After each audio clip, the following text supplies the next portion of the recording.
nice to get off to a light start. We've been covering some pretty heavy material here in R.W. Thompson's book, The Papacy and the Civil Power. And, you know, sometimes I have difficulty deciding how to handle some of the information that R.W. Thompson puts forward. The information, considering its effects upon the world, both in history and today, and it does affect what happens in the world today, trust me, I begin to try to wonder, when we're dealing with such serious matters, should we handle it with all the seriousness that Rome would have us to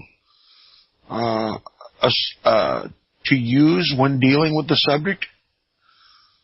Or should we treat it the way it rightly deserves to be treated, with derision, with ridicule, with charges of blasphemy and outrage and anger, considering the ramifications of what these facts of history impose upon the world today? Sometimes my listeners might find it odd in the way that I handle these, because I'm quite in a quandary, really, sometimes. Should I handle it seriously? And if so, give some sort of credence to it? Or should I give it the treatment that it rightly deserves? Anyway, if you're interested in finding out exactly what I'm talking about, go to my website, inquisitionupdate.org, www.inquisitionupdate.org. That's INQUISITION update.org. It's in the form of a blog now, and I'm making short additions to it every day after the program, kind of recapping what we talked about for those that want to look it up and find out what's going on here at Inquisition Update. But yesterday I included the quotes verbatim out of this book of Pope Nicholas I. In Pope Nicholas I's quotes, he asserts that he is God on earth, and that let me just stop right there. How do I handle that? Do I handle that with seriousness and gravity, or do I give it the respect that it deserves, or no respect at all, or with derision? God on earth, are you kidding me? Pope Nicholas I, God on earth? You see, I'm having trouble right now. Do I get angry at this sort of blasphemy?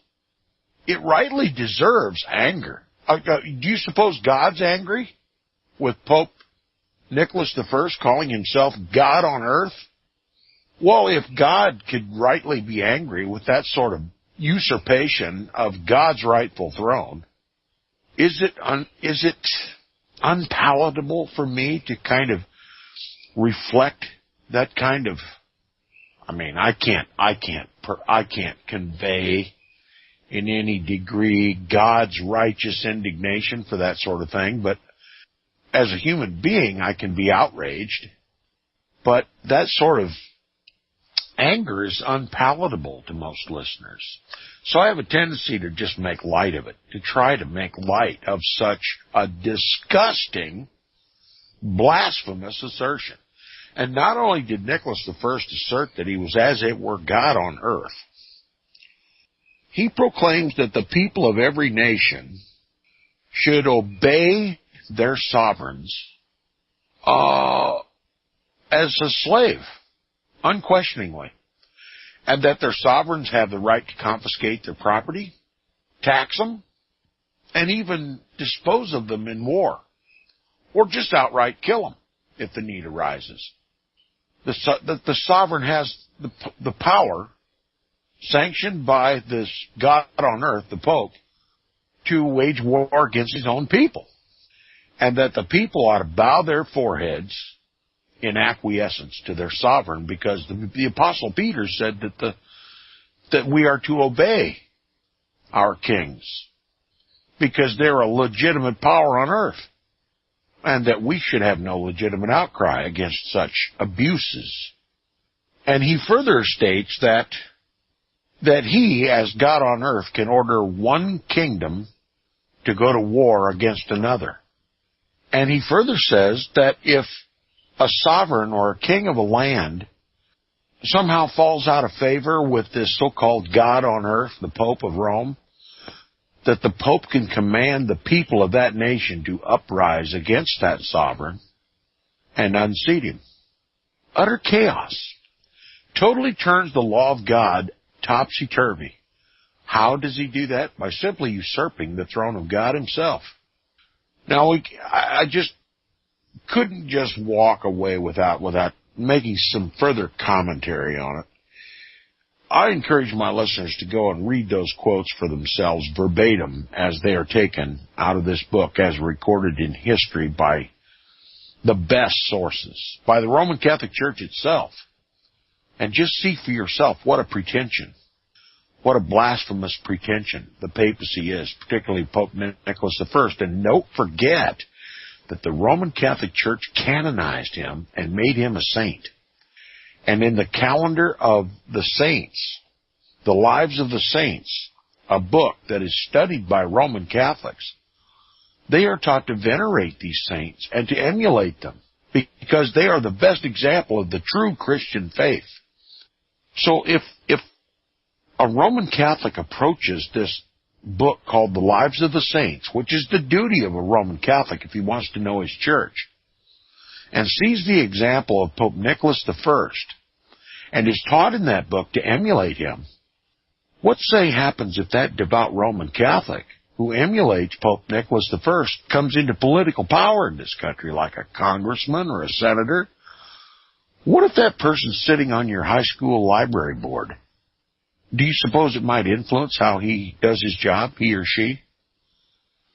I assert that it does, and I assert that all the ramifications that come out of these examples of blasphemy, of usurpations, of treason, of genocide, religicide, and everything that comes out of these papal decrees of Pope Nicholas I, if emulated in this country by Roman Catholics, you have nothing but chaos to look forward to when the time is ripe.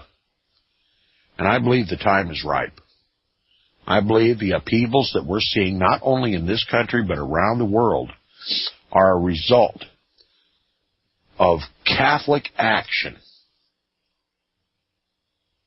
Now, with all that off my chest, I had to let it go. I'll continue with the book. If you're following along, page 370, the last full paragraph, having dealt sufficiently. Oh, by the way, it was apparent to this author, R.W. Thompson, that the current pope residing on the so-called chair of Peter at the very time of the writing of this book, Pope Pius IX, wrote an encyclical and a syllabus called the Syllabus of Error. It was a message to the whole world. And if you read that carefully, which we're going to do later in this book, you're going to see that Pope Pius IX did indeed regard Nicholas I a saint to be emulated. And he as much as reiterated most of the tenets of what Pope Nicholas I asserted, that he was God on earth, that kings only rule at his behest, and that the people should serve that king until that king becomes excommunicated, and then the people should overthrow him, and that he can command wars, not only nations, but leagues of nations against other nations.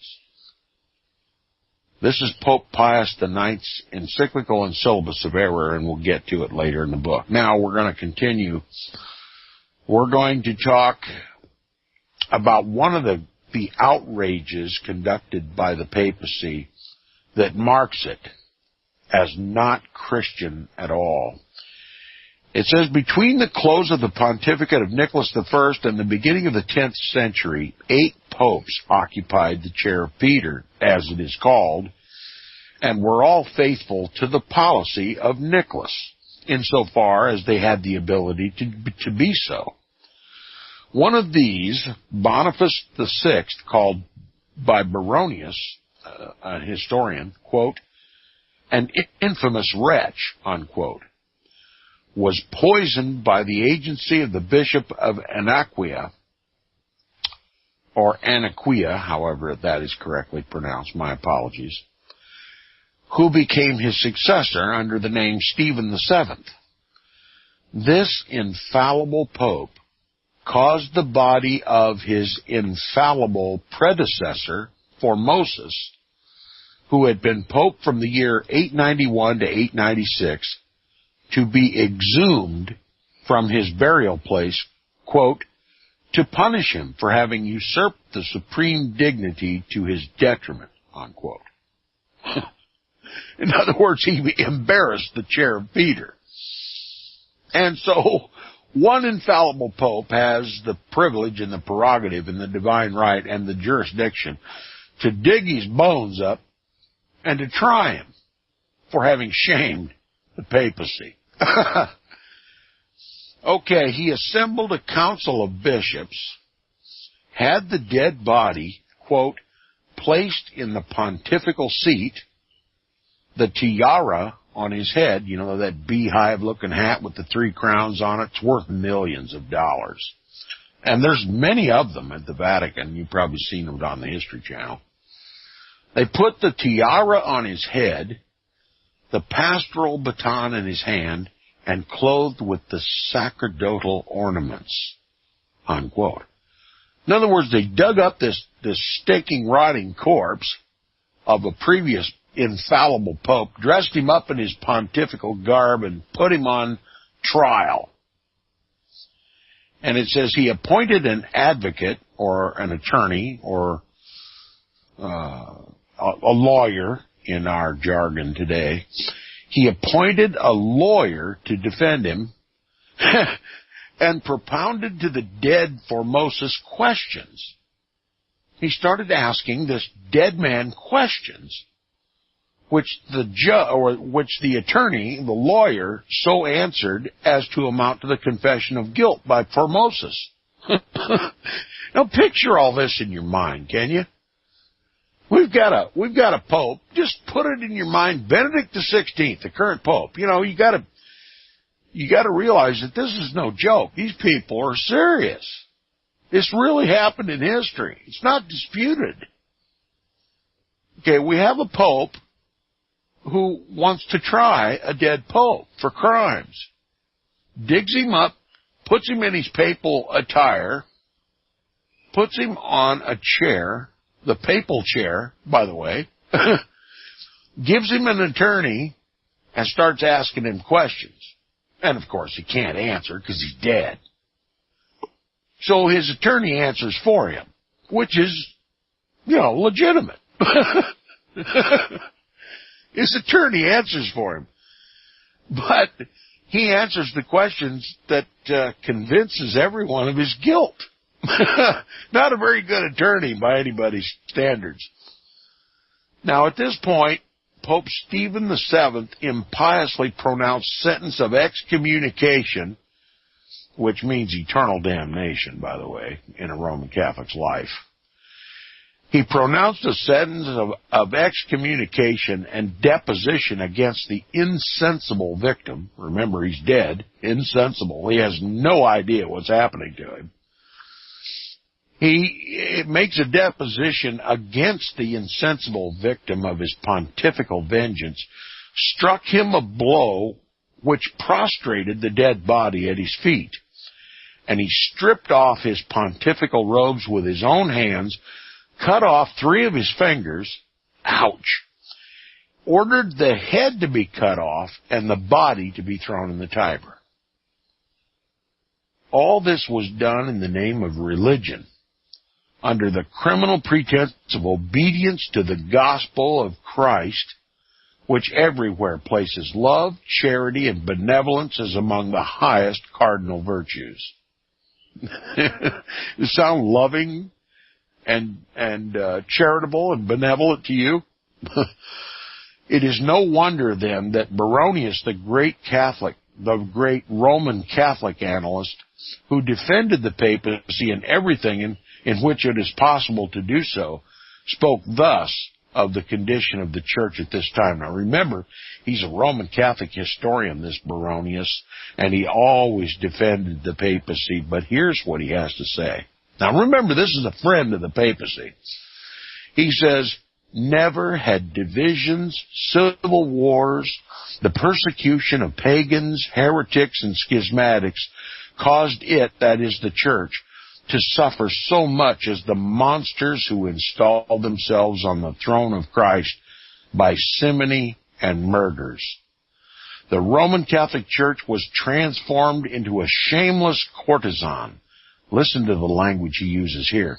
He says, covered with silks and precious stones, which publicly prostituted itself for gold. The palace of the Lateran was become a disgraceful tavern, in which ecclesiastics of all nations disputed with harlots the price of infamy. Sounds almost scriptural, doesn't it? Sounds almost like the very language used in Revelation chapter 17 to describe the Antichrist church, the whore of Rome. That's right. Bible prophecy is recognized as fulfilled in history. That's why the study of history is so important, and most important of all is the study of the Roman Catholic Church and its papacy. If you want to know what's going on in the world today, you can't understand it unless you understand it in the context of Roman Catholic Church history and papal history, and that's why we're reading it here on Inquisition Update. Quoting further, Baronius says, never did priests and especially popes commit so many adulteries, rapes, incests, robberies, and murders, and never was the ignorance of the clergy so great as during this deplorable period. Christ was then assuredly sleeping a profound sleep in the bottom of his vessel, while the winds buffeted it on all sides and covered it with the waves of the sea. And what was more unfortunate still, the disciples of the Lord slept more profoundly than he, and could not awaken him, either by their cries or their clamors.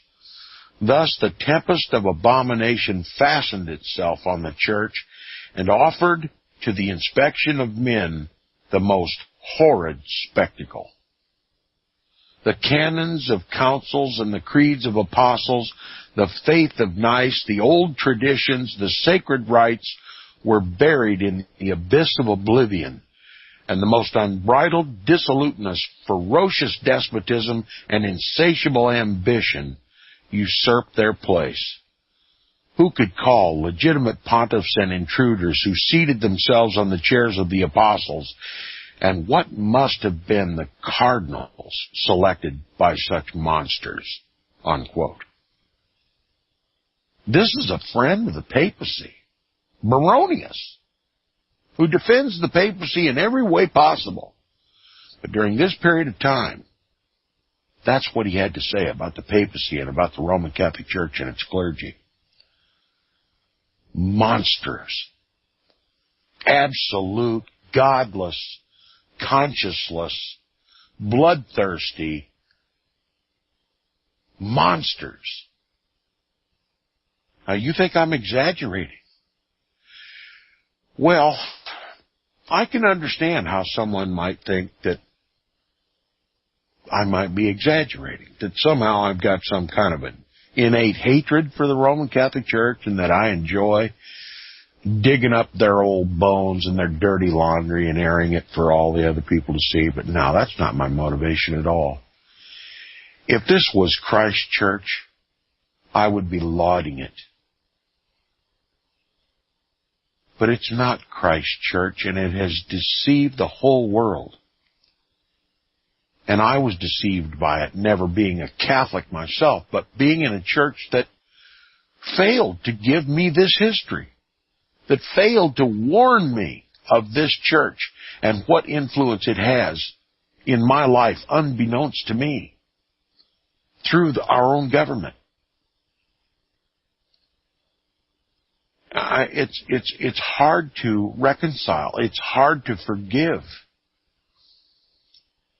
But it's not a matter of forgiving and forgetting. It's a matter of making sure that no one else within the sound of my voice is deceived like I was.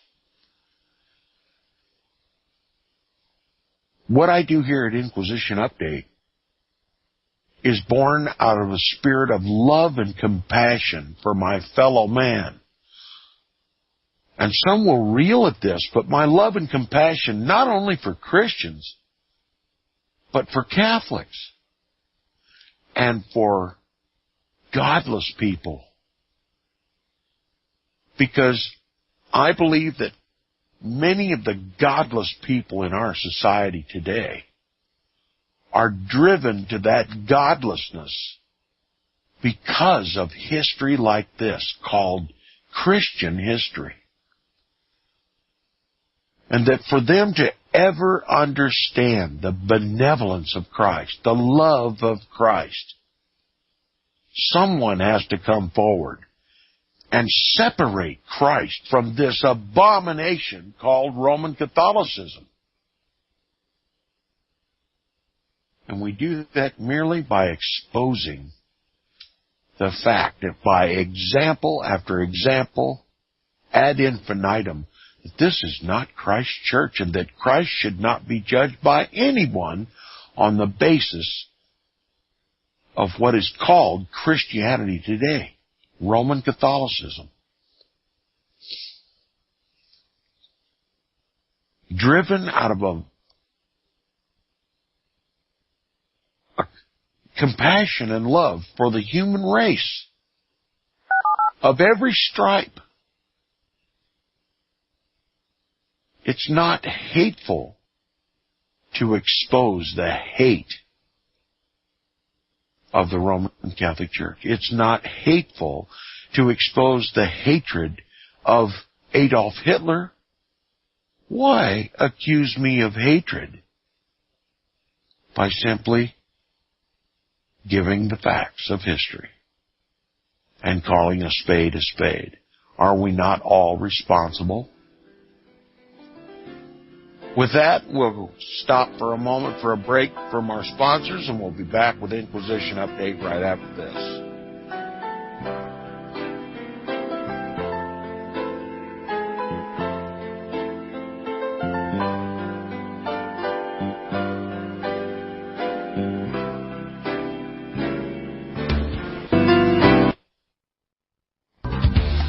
Hear it first on FirstAmendmentRadio.com and FirstAmendmentRadio.net.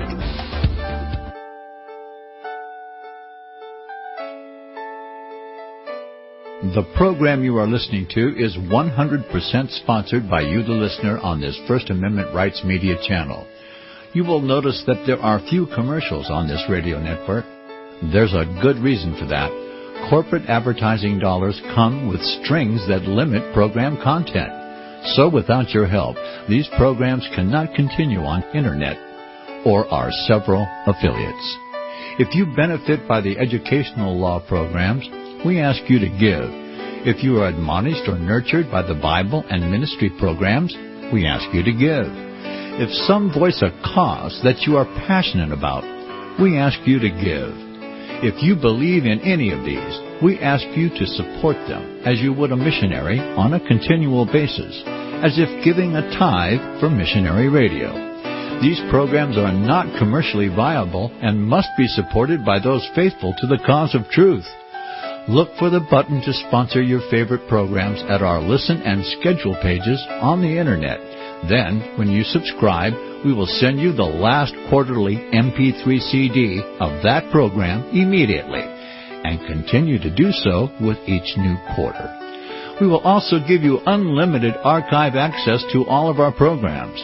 We're asking you to give much less than a tithe, so that you may also send support directly to a particular program host, cause, and anywhere else the Spirit may lead you. Do all to the glory of our God and Creator, for His holy nation, the only kingdom that will last forever. Thank you for listening.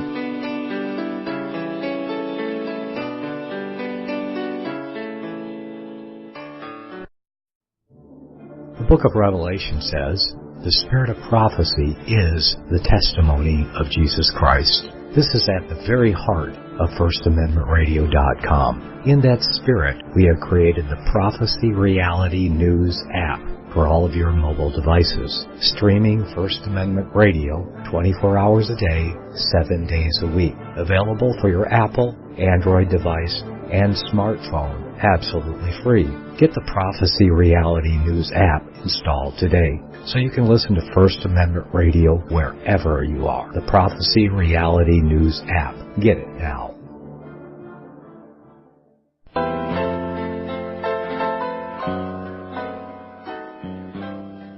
Welcome back to the second half hour of Inquisition Update here on FirstAmendmentRadio.com. We're continuing our reading and discussion of the book The Papacy and the Civil Power by R.W. Thompson. And we've been discussing this period of papal history that the papal chair was filled with monsters. The whole Roman Catholic hierarchy was absolutely corrupt beyond any description. And R.W. Thompson continues, he says, such times as these were adapted to the practice of any kind of imposture and fraud which the popes and the clergy considered necessary to strengthen the authority of the papacy. As an effective means of establishing a code of canon laws for the government of the church, one Dionysius had previously compiled a body of decrees made by former popes. Let me stop right there. First of all, I have to ask my Christian listeners, why does the Pope consider it his main prerogative to strengthen his authority in the world? Where is the establishment of a papal authority ever found in the Scripture? Where's the papacy ever found in Scripture? Except where it's condemned. There's no legitimate foundation in the entire Bible for the papacy. And also, the Roman Catholic Church sought to establish a code of canon laws for the government of the church. And this man by the name of Dionysius made it his business to begin codifying laws to govern the church. Now, I have to again ask my listeners, did not Christ give us a law? The Bible? And did not the apostles set forth the government of the church? If so, then why does the Roman Catholic Church think it has to codify a set of laws in addition to those established by the apostles and by Christ himself? Very good question, isn't it? And one that should be pondered and pondered and pondered until one arrives at the obvious conclusion. This isn't the Church of Christ. And it is, as I assert, the Church of Antichrist. Now, but they've come up with this code of canon laws, a compilation of a body of decrees made by former popes, which there's no foundation for in the Scripture. And it says these went back no further than the pontificate of Siricius in the year 385. Now, this is important to remember, the year 385. In establishing this code of canon laws, Dionysius filed through the history and the decrees of the papacies all the way back to 385 A.D. Didn't go back any further. He stopped at 385 A.D. and compiled what he found of the decrees of the popes and put them in a code, a book, which became known as the Code of Canon Law, or the beginnings of the Code of Canon Law. which is still amended as time progresses and as the need arises according to the papacy to help him govern the church. And this code of canon law had reference to matters of faith and the forms of church government. The forms, plural, of church government. There are many forms of church government, or was there one given to us by the apostles? Anyway, I'll beat that to death if I allow myself. But nonetheless, he says they gave no special, these code of canon laws, after going through all the decrees of the popes back to 385, they came up with this code of canon laws, but the code gave no special impunity to crime, and were, in no very great degree, inconsistent with the principles prevailing in the apostolic times, except insofar as they recognized such pagan customs as were calculated to give popularity to the public worship of Rome. All right, let's dissect this a little bit.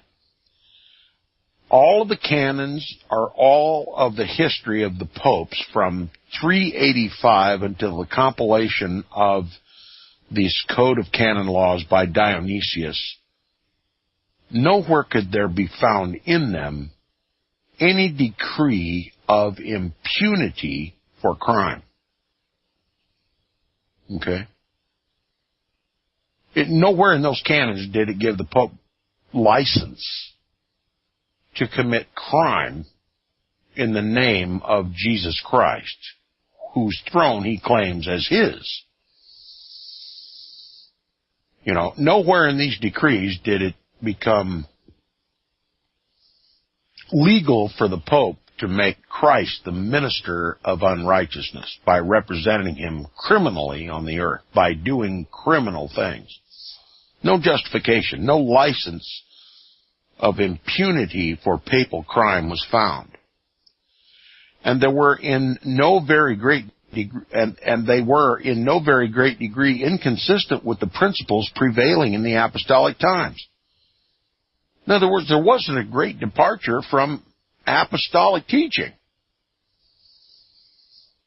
except insofar as they recognized such pagan customs as were calculated to give popularity to the public worship of Rome. Now, this needs some explanation for people that are having trouble following along with that. We have to remember that in order to make this so-called Christianity that prevailed in Rome, now I'm not talking about the church that Paul started in Rome. That was an apostolic church. That church followed the Bible. You can better believe that the church that Paul instituted in Rome was not the Roman Catholic Church. Okay? They were persecuted by the Romans. The true believers of Christ, those who upheld the gospel and who upheld Christ as Savior of the world and who made their lives a living sacrifice, were warred upon by the Romans, fed to lions in the Colosseum, persecuted and burnt alive. They literally lit the roads with the burning carcasses of Christians. But there was another church called Christianity that came up in Rome that was state-sponsored. That was the Roman Catholic Church. It called itself Christian, but it wasn't Christian at all. It was recognized by every Christian to be a pagan abomination called Christianity. And they fled, as most Christians would do. Well, I mean, why would you go to a church that simply baptizes the ancient pagan traditions of Rome and call them Christian?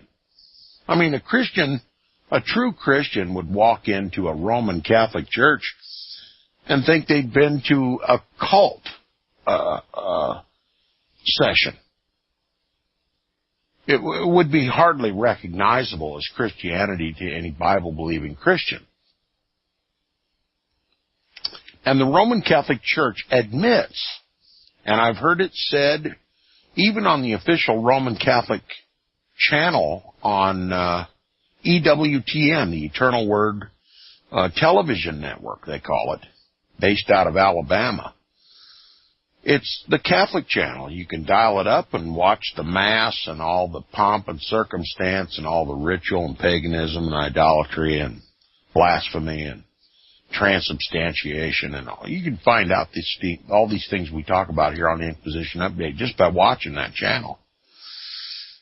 And there's one commentator there at EWTN, Raymond Arroyo. I call him, tongue-in-cheek, I call him Mr. Catholic. And he admitted in one program that I watched that in order to draw the pagans into the Roman Catholic Church, in order to appeal to their religiosity, the Roman Catholic Church simply took their saints, demons, and Christianized them. And they took their holidays and gave them Christian trappings. And that was all admitted to by Raymond Arroyo, Mr. Catholic, on the official Roman Catholic channel, EWTN. They're not ashamed of that. They think that's evangelization, by taking the unholy and the profane and baptizing it and now calling it holy, mixing the holy with the profane. To them, that's evangelization. To me, it's called ecumenism. It's just uniting all the religions of the world under the authority of the Pope. See, ecumenism is as old as the Roman Catholic Church itself. The Roman Catholic Church is just an ad hoc mixture of every pagan religion, only it just calls itself superior, the true church. And the end of the road, I mean, the pot of gold at the end of the ecumenical rainbow is a global religion that appeals to every faith, and that God is just called by different names in different lands, and he's worshipped by different traditions in different lands, and that there ought to be one ecclesiastical and temporal head over them all to unite them all. And you see, when the Roman Catholic Church appealed to paganism by bringing paganism into itself and then Christianizing it, they call that evangelism. And it's clearly ecumenism as defined by Vatican Council II, and as elaborated upon by Pope John Paul II particularly, and this current Pope Benedict XVI. And you see this ecumenical attitude being reflected both by President George W. Bush, past President George W. Bush, and now Barack Obama. People can't understand why Barack Obama at one time posed himself as a Christian, and at other times poses himself as a Buddhist, or a Muslim, and they think that's strange. But what is he? Is he a Christian or is he a Muslim? Well, he's both. He's ecumenical. He can be anything he wants. And that's what's characteristic of an ecumenical church. God is just called by different names in different religions. It's the same God, just different names and different religious trappings, different traditions. And so he's a spiritual mutt, kind of a Heinz 57. He can be anything he wants to be. He can put on his Muslim fez one day, and he can put on a Christian cross the next, and he's part of the new global ecumenical religion.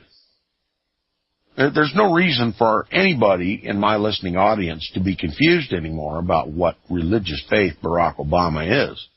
He's of the same religious faith that George W. Bush was, who said publicly on EWTN, and he said publicly on Larry King Live that other faiths are valid pathways to God. Well, that's ecumenism. So they're already part of this global ecumenical Heinz 57 kumbaya. And the only difference is that they just now accept the Pope of Rome as the spiritual head of all religions. So, and by the way, many of you are familiar, if you're regular listeners to Inquisition Update, the word Catholic means universal. I mean, if you go to Roman Catholic Catechism, you go to, the Roman Catholic schools, grade school, they're taught this in grade school. That Catholic means universal and universal means Catholic. They're interchangeable words. One is just appropriate to mean the other. I wonder if universal health care really means Catholic health care. No, it's not a laughing matter. It's Catholic health care. It's universal health care.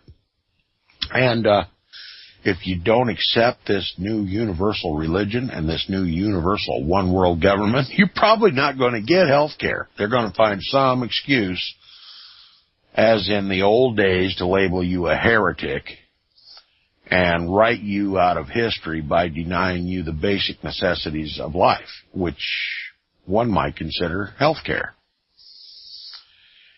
Anyway, they went back to 385 AD to come up with this code of canon law.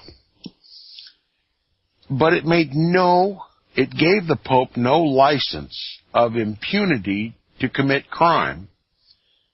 So they had to fix that, right? And they were in no great degree inconsistent with the principles prevailing in the apostolic times, except insofar as they recognized such pagan customs as were calculated to give popularity to the public worship of Rome. But they were unsuited to these times, this time of which we are speaking in the book, in that they did not furnish a sufficient shelter for the corruption and imperialism of the popes, and did not sufficiently lay the foundation for their claim of dominion over the world. So the implication is clear. These canon laws have to be amended to give shelter and license for the corruption and the imperialism of the popes, and to give sufficient foundation for the papal claim of dominion over the world. WORLD.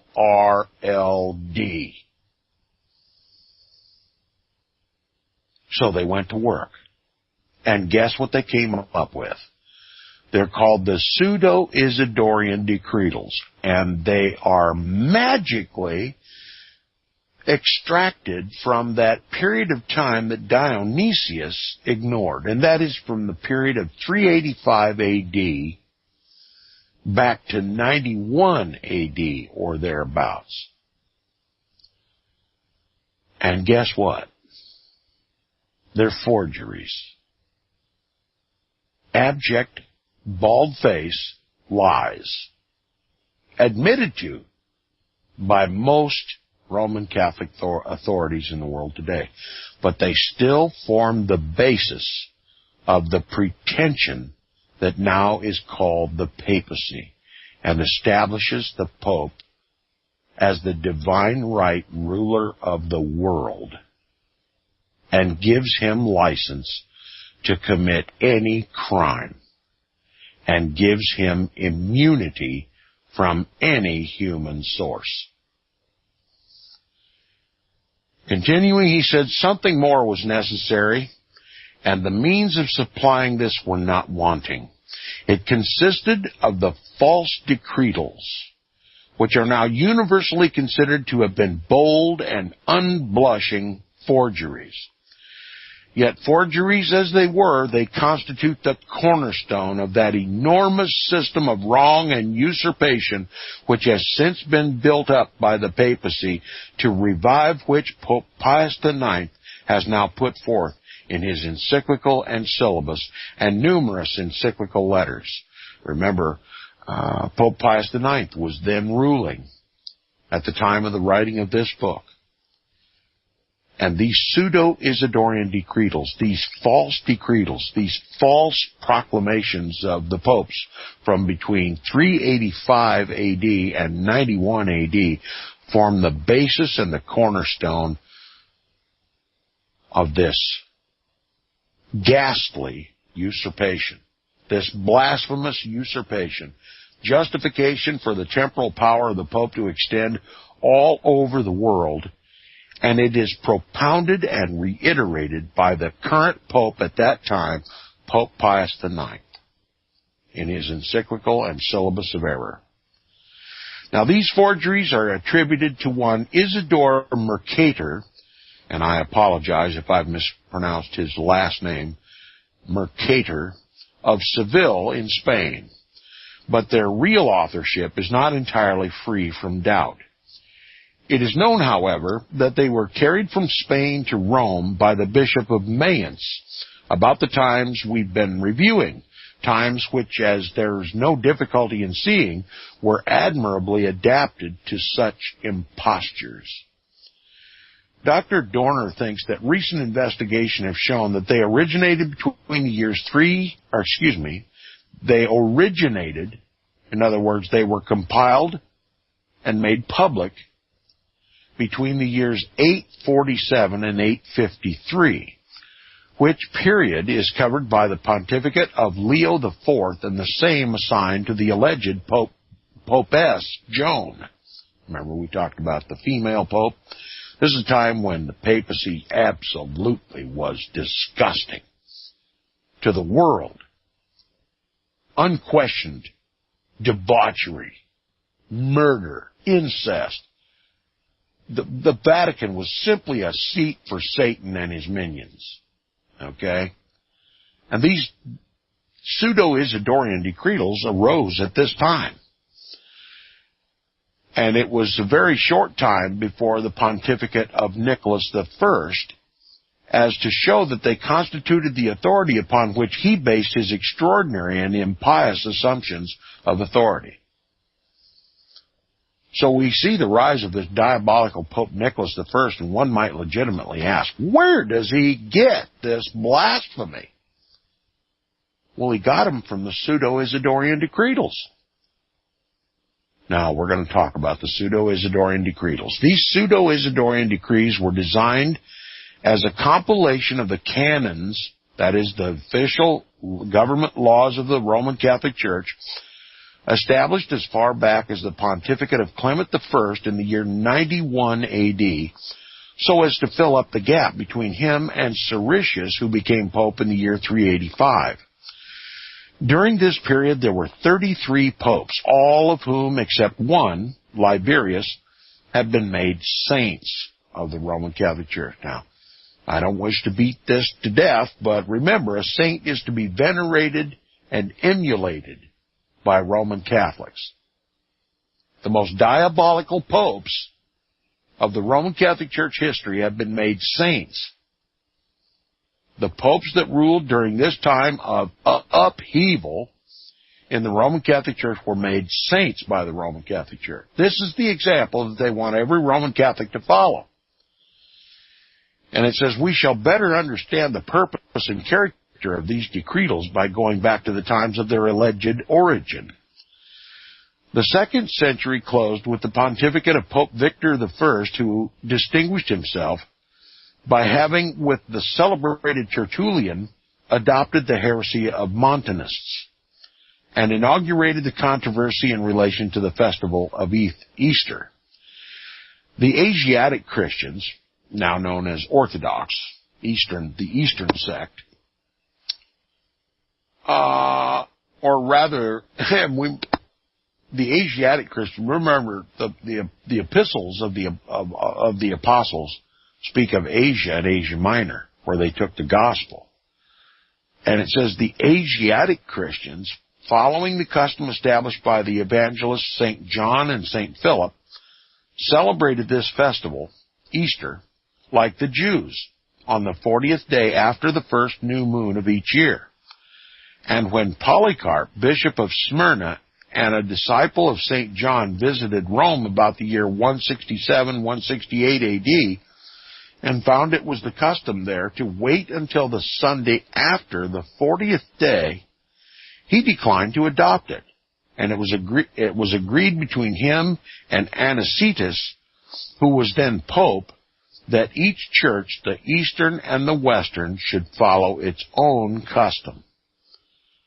So originally, when the difference arose over the custom of the celebration of Easter, one having celebrated as did the Jews according to a lunar calendar, and the Western Church, the Roman Church, choosing to celebrate Easter on the Sunday succeeding that day, was accepted as just no big deal at the time. And it later split the church right down the middle. Anyway, it says, thus, up to this time, there was perfect equality between the Greek and Latin churches, each retaining its own independence of the other.